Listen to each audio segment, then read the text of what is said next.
Bueno, Harold, estamos en el segmento final y te quería preguntar, ¿qué fue para ti el 17 de diciembre de 2014? ¿Cómo marcó o cómo tú ves en perspectiva, porque eres un analista de temas internacionales, eres un analista de Cuba, cómo marcó para ti? ¿Esto es un antes y un después?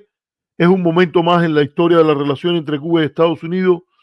Creo que tú estabas en Cuba cuando el 17 de diciembre, no me acuerdo ahora, pero ¿cómo desde tu perspectiva, en lo personal y también en el analista, impactó el 17 de diciembre de 2014? Sí, Arturo. A ver, yo creo que el 17 de diciembre básicamente señaló el camino para solucionar muchos de los problemas que tenemos todavía. Si tuviéramos que listar los problemas actuales de Cuba, yo te diría, evidentemente, hay un problema económico grave en el país. Hay problemas de Estado de Derecho, es decir, vamos a incluir a los presos del 11 de julio, por ejemplo. Tenemos problemas con eso. Tenemos problemas de un sector privado limitado. Tenemos problemas de una sociedad civil débil. Si tuviéramos que listar todo eso, el 17 de diciembre marcó un antes y un después para cada una de esas cosas. Es decir, ¿cómo empieza la normalización? Con una amnistía a presos políticos. Así empieza, con liberación, intercambio de prisioneros y amnistía a presos políticos en Cuba. Eso es lo primero que ocurre. Después, ¿qué pasa? Crece la sociedad civil del país porque empieza a haber un nivel de intercambio entre los dos países y de participación del sector cubano en Estados Unidos y viceversa, que la sociedad civil creció exponencialmente. Ahí incluye también la Joven Cuba. La Joven Cuba creció mucho en esa época también. Muchas No, yo organizaciones. recuerdo, déjame decirte, yo recuerdo una cosa rara que estaba pasando con la joven Cuba, que tú podías leer en comentarios, en cosas que se comentaban, no sé si era solo en Facebook o también en otros, en el contexto de los comentarios de la joven Cuba, pero tú podías leer a nombres que estaban asociados generalmente con actividades de la posición antigubernamental radical. Yo recuerdo la figura de Antonio Tan, por ejemplo, que a veces escribía comentarios ahí bastante, y sin embargo también escribía René González, que era uno de los 5 que estaba que el gobierno y el pueblo, digamos, oficialista, revolucionario. Yo siempre uso los dos adjetivos para que nadie se diga que no los mencionamos como ellos se ven. Celebró con el retorno a Cuba el 17 de diciembre. Sí, efectivamente. Además, yo creo que esa capacidad de servir como puente al diálogo entre personas que piensen distinto y que en una misma plataforma puedan coexistir personas con distintos pensamientos, yo creo que eso es parte del rol de la Joven Cuba, ¿no? Y lo hemos hecho durante mucho tiempo. Entonces, para seguir citándote, es decir, amnistía a presos, una sociedad civil creciendo, un sector privado que aumentó exponencialmente, con una economía que crecía. Es decir, muchos de los problemas actuales se fueron solucionando, fueron aliviándose uno por uno durante la normalización, un periodo de 1 año y medio nada más. La Habana Vieja cambió. Si tú ibas a La Habana Vieja, no tiene nada que ver con la que existe hoy. Lamentablemente, fue bastante desigual ese crecimiento. Es decir, hubo sectores de la sociedad cubana que se beneficiaron más, hubo ciudades que se beneficiaron más. Yo creo que es una lección de la normalización para el futuro. Cómo quiénes eran las personas que tenían el capital para invertir en ese proceso de normalización, para crear un restaurante nuevo. Es decir, yo creo que también había un componente racial muchas veces, de que las personas blancas tenían más capital guardado para eso y se beneficiaron más que los demás. Entonces, son lecciones para la próxima vez, pero de lo que no cabe duda es que había más cubanos haciendo dinero, comiendo más, y que los cubanos, incluso que pensaban diferente, estaban empezando a interactuar entre ellos. Es decir, en la normalización yo me sentaba en la misma mesa de un opositor y conversamos entre nosotros. Y muchos estábamos de acuerdo, pero el hecho de que nos pudiéramos sentar y pudiéramos dialogar y hablar de esas diferencias, yo creo que fue un logro de la normalización. Algo que ningún político ahora, con la política de esta hostilidad de las dos orillas, puede lograr. Entonces, yo creo que el camino de crecimiento del país, el camino de que Cuba mantenga su soberanía, pero que a la misma vez crezca económicamente y que se sanen las heridas que tiene la sociedad cubana, esa polarización que hay ahora mismo en la sociedad cubana, ese es el camino. Para mí está muy claro. Lo que pasa es que hay mucha gente interesada en que no recordemos lo que es. Hay mucha gente interesados en el discurso de que Cuba no dio nada. Ese es el primer mito. Cuba no dio nada a la normalización. Cuba sí dio. Cuba dio muchas cosas. Y fíjate si dio, que hasta Fidel Castro reaccionó a lo que se estaba dando. Y el grupo de seguidores de Fidel Castro reaccionó porque consideró que se estaba dando demasiado. Entonces, Cuba sí dio. Otro mito de la normalización que no sirvió para nada. Sí sirvió. La mayoría de los medios independientes, estos que tú ves ahora, busca la fecha de creación de la mayoría de esos medios independientes. Muchos de ellos surgieron en plena normalización o crecieron en la normalización. La Internet, el nivel de crecimiento de Internet que tiene Cuba actualmente, también es gracias a la normalización, porque fue una de las condicionantes que puso Estados Unidos en la normalización. Hay que ampliar el acceso a Internet en Cuba y el gobierno cubano lo hizo, efectivamente. Amplió el acceso a Internet en el país. No, vamos a decir que ahí también hubo un cambio importante, porque yo he escrito de eso. El proyecto original era darle acceso selectivo a los favoritos de la política norteamericana hacia Cuba.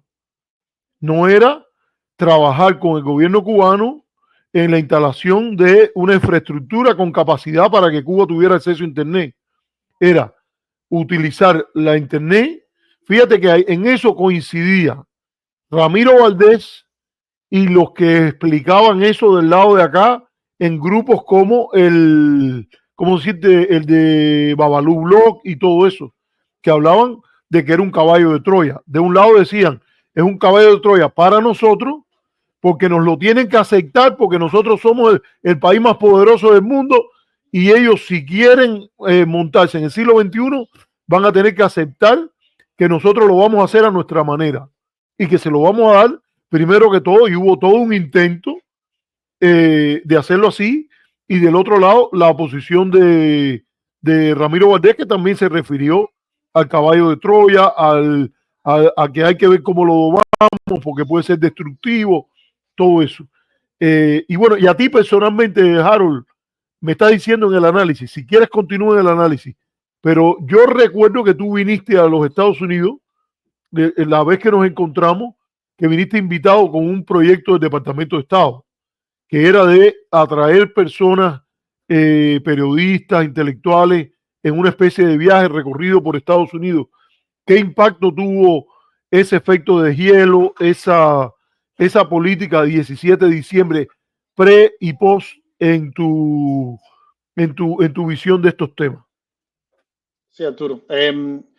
Bueno, primero, para terminar lo que estaba diciendo antes, entre estos actores que hay aquí, yo creo que realmente es imperdonable que la administración Biden, por ejemplo, no haya regresado a la normalización. Es imperdonable para mí, eso es imperdonable. Y también es imperdonable que dentro del mismo gobierno cubano, las personas que frenaron la normalización, las personas que se opusieron a la normalización, los que salieron dándose con la mano en el pecho después de la visita de Obama, que esas personas no hayan pagado un precio político tampoco. Es decir, todos están en los mismos cargos o en cargos más altos ahora mismo. Aunque evidentemente eso dañó la nación y dañó los intereses de la nación. Entonces, han habido errores de todas las partes ahí después de eso. Es decir, yo creo que tampoco nadie tiene patrimonio de los errores en ese tema. El Partido Demócrata se ha equivocado, el gobierno cubano se ha equivocado. Es algo que realmente hay que tratar de superar en el futuro. Es decir, yo quisiera un partido demócrata que realmente regrese a la política de Obama, quisiera un gobierno cubano que también actuara de una forma más responsable y menos propagandística a veces en la relación con Estados Unidos. En lo personal, yo soy un producto de la normalización en parte, Arturo. Yo cuando hablo de este tema estoy un poco parcializado. Yo vine a Estados Unidos a estudiar gracias al proceso de normalización. Cuando yo creo que yo solo había viajado a América Latina, en octubre del 2014, a mí me invitan a venir a Estados Unidos en un programa de liderazgo del Departamento de Estado. Yo creo que nunca he contado esta historia en público, pero No. me siento con total libertad para hacerlo por primera vez. Arturo, cuando el Departamento de Estado me invita a un programa de liderazgo, yo era militante de la Juventud Comunista en Cuba todavía, porque era la única organización política del país. Es decir, yo siempre tuve inquietudes políticas y era la única organización política del país. Yo era miembro de la Juventud Comunista y yo se lo dije a ellos. Yo le dije, yo soy miembro de la Juventud Comunista, no nos importa. Y yo llegué a mi universidad, era profesor universitario todavía, y le dije a la universidad, está bien, yo no tengo clases la semana que viene, lo que voy a hacer en las próximas 2 semanas es que me voy a Estados Unidos a un programa de liderazgo del Departamento de Estado, se lo dije a la gente de la Juventud Comunista eh, para que lo supieran, y no les di tiempo a responderme, enseguida me fui y a lidiar con las consecuencias cuando regresé. Claro, cuando regresé hubo cierta amonestación, no fue tan grave como esperaba, pero también ellos tenían que vivir con la realidad de que cuando el Departamento de Estado me lo propuso, yo lo primero que les pregunté fue, ok, yo puedo hablar sobre el tema de las sanciones a Cuba en ese viaje, y ellos me dijeron, tú puedes hacer lo que tú quieras. Y entonces yo aproveché, me puse en contacto contigo, y tú y yo prácticamente nos conocimos bien en ese viaje porque tú y yo estuvimos en 2 conferencias, ¿no?, sobre Cuba en ese viaje, en Georgetown y en NYU. Entonces yo vine a un programa de liderazgo, hice el viaje del programa de liderazgo, aprendí mucho de Estados Unidos, las cosas buenas y las cosas malas del país. Y cuando se acabó ese viaje, hicimos 2 conferencias sobre el daño que le hacían las sanciones a Cuba. Y cuando regreso a la Universidad de Matanzas, ninguno de mis colegas de la Juventud Comunista había dado una conferencia contra las sanciones a Cuba en ningún lugar de Estados Unidos, así que ninguno podía criticarme que yo hubiera ido a un programa de liderazgo, ¿no? Pero eso es política, es política, es ganar terreno y moverse con las reglas que hay y ganar terreno. Si el Departamento de Estado no tuvo problemas. No, y actuar patrióticamente, porque ningún patriota puede estar de acuerdo con la ley de violar la soberanía de Cuba, ni con esta política de sanciones que hay. Eso es contrario al derecho internacional y la soberanía. No es un concepto abstracto, está definido a partir de las convenciones del derecho internacional.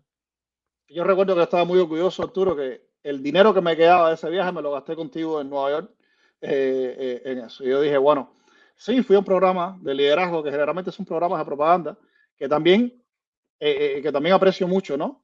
Pero también, es decir, hice mi agenda. Es decir, más allá de que haya un programa de liderazgo, también hice mi agenda. Aprendí y entregué algo a cambio también, ¿no? Entonces, yo creo que de eso se trata, eso es hacer política.